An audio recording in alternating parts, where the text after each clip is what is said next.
Sa way pagduha-duha, ang Sinulog Festival maoy labing inila sa tanang mga festivals dinhi sa Pilipinas. Gani karong tuiga, mao ang ika-45 katuig nga selebrasyon sa Sinulog Festival sukad kini gisugdan niadtong Enero 20, 1980. Gipasiugdahan kini sa Cebu City Government ubos ni kanhi Mayor Florentino Solon, inabagan sa nagkalain-laing komunidad ingon man cultural organizations. Sukad niadtong 1980 hangtod karon, minilyon na ka mga devotees ang tuyo nga personal gyud nga mosaksi dinhi sa dakbayan sa Sugbo sa Sinulog Festival, lakip na ang mga turista. Since we heard about the celebration and all the dancing on the street and all that, I'm a photographer, so I really want to see it.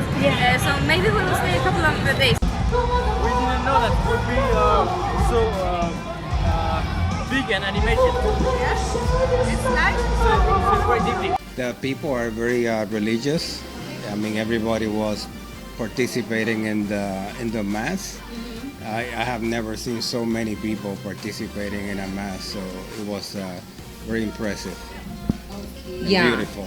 Yeah, it seems to be, baby Jesus seems to be a big figure for the culture here. And it was beautiful to see everybody carrying the little statues. That was beautiful.